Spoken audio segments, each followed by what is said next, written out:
Il est 19h, Yarana, bienvenue dans votre journal d'information.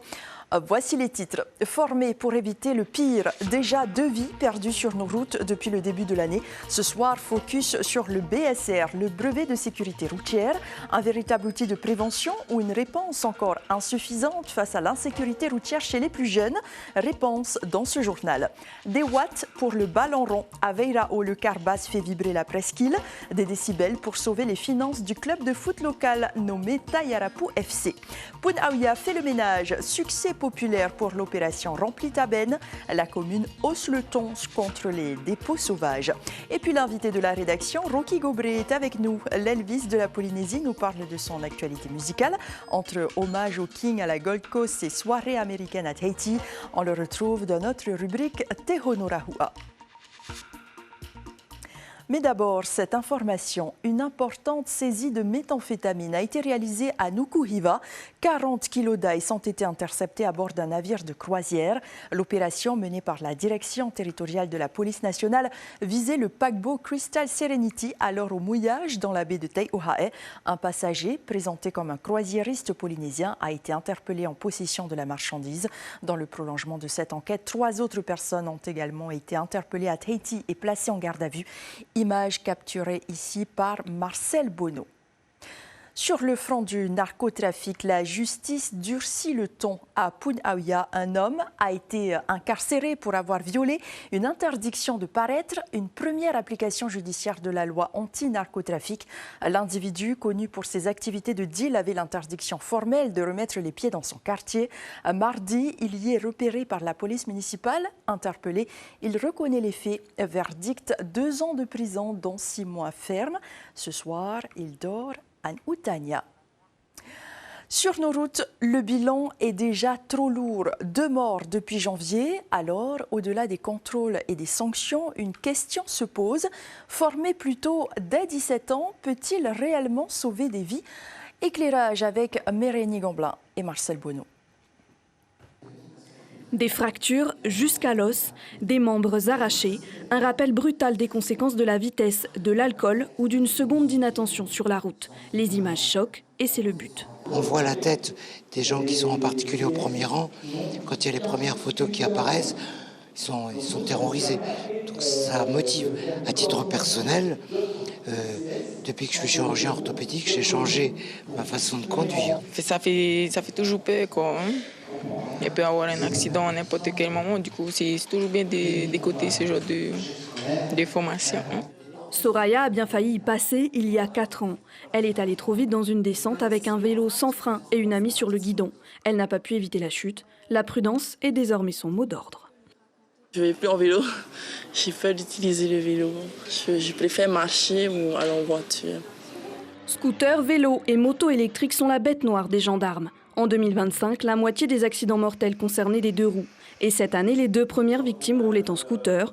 L'opération Halte à la prise de risque sensibilise chaque année 1000 jeunes entre 17 et 25 ans. On a fêté nos 20 ans l'année dernière.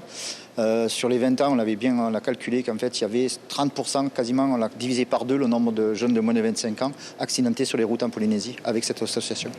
C'était la première session de l'année Halte à la prise de risque sur les routes. 5 autres dates sont déjà programmées à l'université, mais aussi à Travor, Moorea et Reatea. Les inscriptions sont gratuites et se font auprès de la gendarmerie. Depuis 2005, plus de 20 000 jeunes ont été formés avec à la clé un BSR et même un permis de conduire. Changement d'ambiance à la presqu'île. Le Tayarapu FC a trouvé une méthode bruyante mais efficace pour renflouer ses caisses, un rassemblement de carbasses. Mélissa Chang et Sandro Lee ont tendu le micro et les oreilles. Regardez.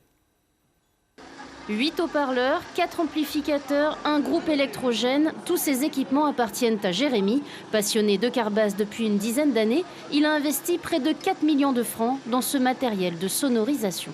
C'est un plaisir, ça, ça. C'est pour jouer, pour animer pour tout le monde. C'est encore mieux ici, c'est sécurisé. C'est organisé au B. Pas la fête, pas là au moins. À quelques mètres de là, Ilona règle les dernières basses avant de lancer sa musique. Son camion suscite l'admiration de nombreux passionnés, notamment des plus jeunes. C'est un partage de notre passion. Comme nous tous, on aime la musique. Du coup, c'est le fait de montrer ce qu'on aime, la passion. Ça va peut-être aussi favoriser d'autres spots pour nous. Hein? On n'a pas tout le temps l'occasion d'entendre tout le monde. Et justement, d'habitude, c'est interdit et tout. Oui, c'est interdit parce que c'est trop fort. Sinon, les voisinages, ils se plaignent. Et ici, on peut écouter tout le monde. Le Tayarapu Football Club est à l'origine de cet événement, mais pour profiter de la musique, une participation de 300 francs par personne est réclamée dès l'entrée. On cherche des fonds, comme il n'y a plus la subvention de la mairie, on a essayé d'organiser pour la carapace. En fait, c'est pour les jeunes, quoi. Hein. Diablesse, Cauchemar ou encore Tornado, autant de noms donnés à ces engins entièrement équipés. Leurs propriétaires viennent de plusieurs quartiers de l'île, de Piré à Titiolo, en passant par Veirao. Quant à la fête, elle s'est achevée aux alentours de 18h. À Punaouia, les bennes ont rapidement trouvé preneur. L'opération municipale de collecte des encombrants rencontre un franc succès. Objectif, proposer une alternative concrète aux habitants et mettre un terme aux dépôts sauvages. Une initiative largement saluée par la population. Chiquita Teiva, Hubert Liao. Téléviseurs, ventilateurs, mobilier en fin de vie, l'opération Maben, lancée depuis le mois d'août par la commune pour collecter les encombrants des foyers de Punaouia, séduit. Mais encore faut-il montrer patte blanche. Alors, le principe, c'est qu'on arrive, on présente notre facture et après ils font le tri, on met l'électroménager là et après on retourne là-bas pour vraiment les gros encombrants. Vous en pensez quoi de ça? C'est une très bonne initiative parce que ça nous évite d'aller à la zone de Punaru. Je trouve ça fantastique, ça désenclave les quartiers qui ont besoin de se faire nettoyer. C'est pas la première fois que je viens à la benne. Et je trouve ça très bien, ça permet de se débarrasser d'encombrants qu'on ne peut pas se débarrasser habituellement. Dans la semaine on travaille et du coup on n'a pas vraiment le temps d'aller à la déchetterie directement, donc ça nous arrange que ça soit fait le week-end. Une fois par mois, chaque famille est invitée à venir déposer 4 mètres cubes de bois et d'encombrants. Et depuis sa mise en place, le dispositif de la commune est bien rodé. Il y a eu beaucoup de voitures ce matin et puis, comme c'est bien organisé maintenant, ça va mieux, ça défile. Hein. Il y a moins de blocage. Pour le maire, il s'agit de lutter contre les dépôts sauvages et de limiter les déchets volumineux qui jonchent les routes de la commune. Nos administrés payent des redevances avec un forfait notamment pour les encombrants et les déchets verts. Et donc ce service, on leur rend. Et donc on contrôle que ce soit bien sûr des redevables qui ont payé, qui sont à jour de leur redevance. Et donc ils peuvent venir déposer au gré des opérations que l'on organise, selon les secteurs bien entendu. En 2025, pas moins de 1100 foyers ont profité de l'opération. Au total, 140 tonnes de déchets ont été collectés sur 4 opérations. Prochain rendez-vous pour se débarrasser de vos déchets du 19 au 21 février à l'école à Mahi. Place maintenant à notre rubrique culturelle du samedi soir, Te Honorahua.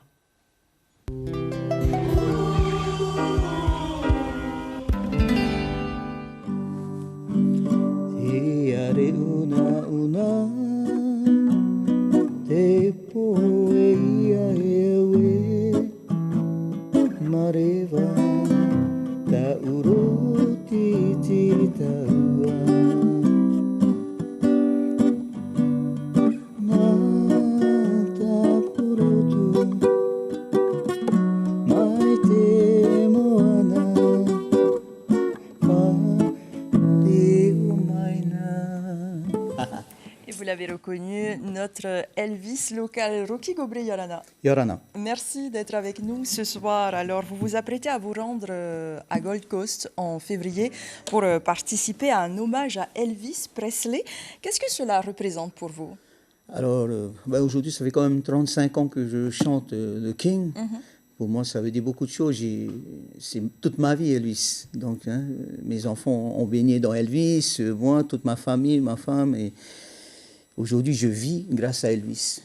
Je pense que je viens de voir qu'à Gold Coast, il y a un hommage à Elvis, donc je vais m'y rendre. J'ai demandé même de chanter parce que j'avais chanté il y a 10 ans là-bas. Et j'espère que ce sera bon pour eux d'accueillir le King polynésien, pourquoi pas. Et pour avoir organisé également des soirées d'hommage ici en Polynésie, est-ce que l'ambiance est la même à l'étranger quand l'on compare à ce que l'on peut trouver en Polynésie? Ah oui, non, mais à l'étranger, Elvis, c'est un mythe, c'est quelque chose... Ici aussi, les Tahitiens apprécient beaucoup les chants d'Elvis. À chaque fois qu'on chante dans les restaurants, il y en a qui demandent « Est-ce que tu connais cette chanson ?» Et c'est là que tu vois qu'il y a beaucoup de fans d'Elvis en Polynésie. Alors, beaucoup vous connaissent comme l'Elvis de Polynésie. Quelle part faites-vous entre identité artistique personnelle et hommage à une icône comme Elvis? Je ne sais pas. Moi, je suis juste un imitateur d'Elvis et passionné du King. Donc, chanter Elvis, ça me donne des frissons. C'est toute ma vie. Ça m'arrive même de pleurer en chantant des chansons. Aujourd'hui, je donne ce que j'ai à mes enfants. Ils sont dans la musique aussi. À 10 ans et 12 ans, Grace et Bruce connaissent déjà Elvis quand ils vont à l'école. Comment ça se fait que tu connais Elvis? Ça se fait que tu connais Dalidé, Claude François? Ils sont là parce que je les mets dedans. Aujourd'hui, il ne faut pas oublier que la musique change. Quand tu vois la jeunesse d'aujourd'hui, il faut suivre, c'est normal. Mais je ne veux pas que nos musiques, que ça soit en tahitien, en anglais, il ne faut pas que ça se perde, ça. Il faut que ça reste. Et c'est grâce à des chanteurs comme nous. Il y a de bons groupes, jeunes groupes aussi qui sont excellents. Et merci à eux de faire garder cette belle musique ici en Polynésie. Pour poursuivre sur votre actualité, vous organisez aussi une soirée américaine à Tahiti à la fin de ce mois de janvier. Quelle ambiance avez-vous prévue? Alors, je remercie Tia d'ailleurs. On fait une soirée américaine ce vendredi 31. Drapeau américain, repas américain et musique américaine. C'est exceptionnel. C'est très demandé? C'est très demandé ici parce que ça manque un peu ces chants en anglais, que ça ne soit pas que sur Elvis. Donc on élargit un peu le répertoire. Et franchement, c'est top. C'est des gens apprécient beaucoup. On l'a fait déjà 2 fois et on renouvelle ça à Paia et à la Presqu'île, chez Gabilou et Moyata, que je remercie au passage, qui nous ont prêté généreusement cette salle. Quelle est votre chanson préférée d'Elvis à chanter? Et pourquoi celle-là? Je ne sais pas, peut-être We Caught in a Trap. J'adore celle-là. I Can Walk Out. Parce que c'est celle qui m'a amené en finale en 2005 au championnat du monde. C'était la première fois que je participais et j'avais fait un succès fou avec cette chanson. Vous jouez aussi des titres qui parlent parfois d'amour et de nostalgie. Qu'est-ce que la musique d'Elvis vous a apporté personnellement dans votre vie? J'ai connu ma femme déjà, c'est une belle chose. Où j'ai eu 2 beaux enfants, Bruce et Grace, et c'est que du pur bonheur. Voilà, j'arrêterai. J'ai 52 ans aujourd'hui, je ne me lasse pas de chanter Elvis et je continuerai à chanter. Je remercie ce public tahitien qui m'encourage. C'est un peu grâce à eux aussi que je suis toujours là. Ça fait 35 ans de carrière aujourd'hui. Merci à tous ces gens, alors à différents âges qui viennent me voir. C'est top, quoi. Je suis carrément content d'être toujours là après 35 ans de carrière. Et justement, rapidement, comment est-ce que vous voyez l'évolution de votre carrière dans les années à venir? Alors là, je ne sais pas, mais j'ai des objectifs. La musique, je vais essayer d'aller au moins jusqu'à 60 ans si je peux. Il y en a qui le font plus. Et j'ai d'autres objectifs aussi avec Bruce. Donc la priorité à la famille. Bruce, votre fils, donc, qui concourt souvent à l'étranger. Partira à Brisbane dans 2 semaines. Ouais. C'est noté. Merci beaucoup. Merci. Rocky Gobré, on vous retrouve plus tard pour clore cette édition. Et c'est ainsi que se referme donc cette page consacrée à notre culture musicale en Polynésie.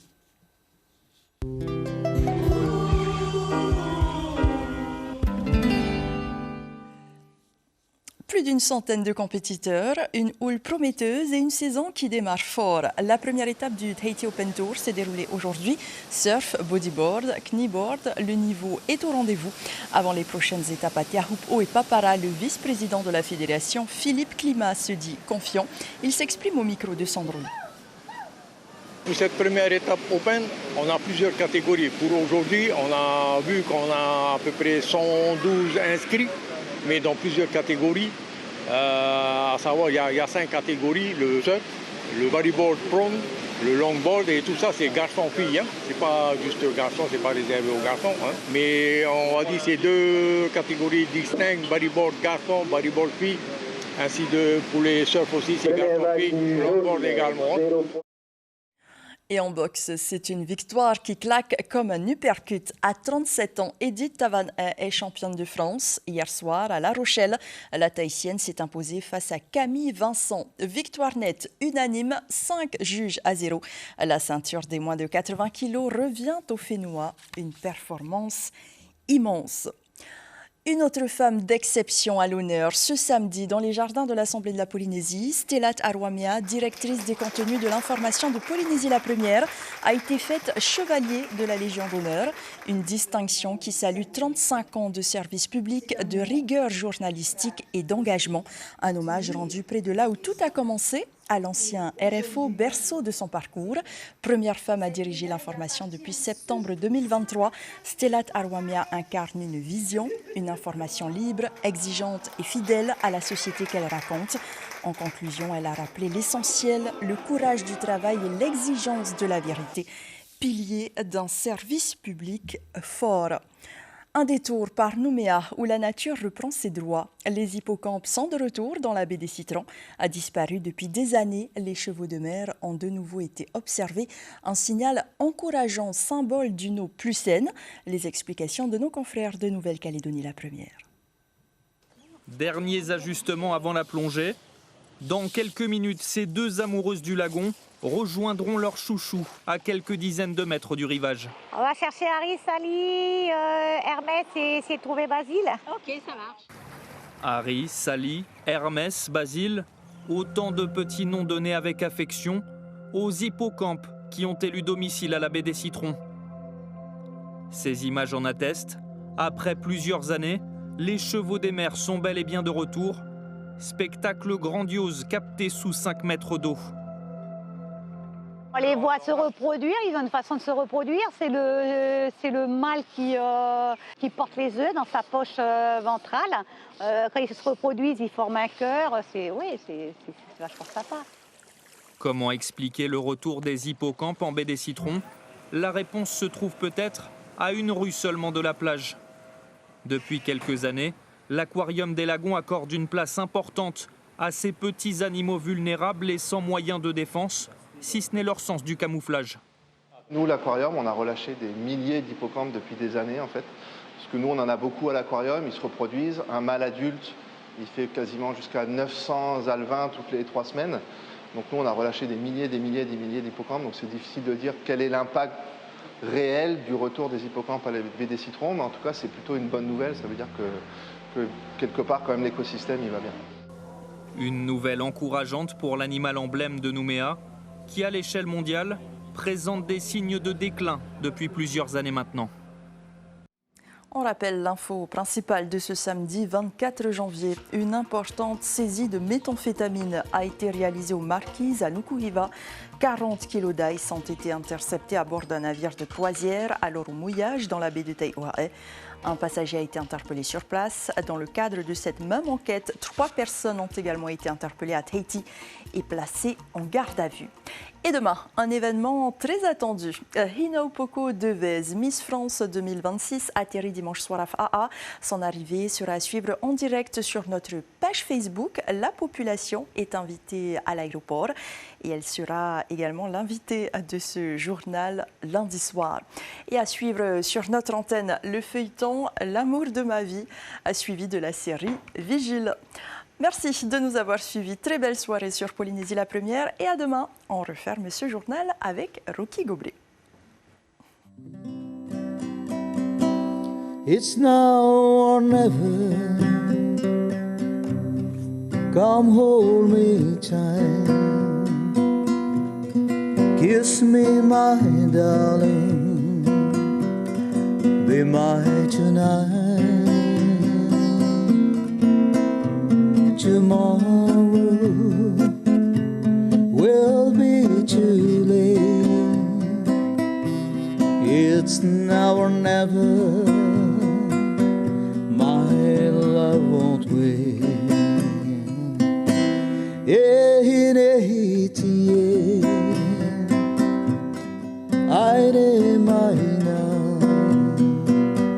Apa maya o tawahi mai lu ia ira ia oe. It's now or never. My love won't wait. When I first saw you, with your smile so tender, my heart was captured, my soul surrendered. I spent a lifetime waiting for the right time. Now that you need, the time is here at last. It's now or never. Come hold me tight, kiss me, my darling, be mine tonight. Yeah, tomorrow will be too late. It's now or never. My love won't wait.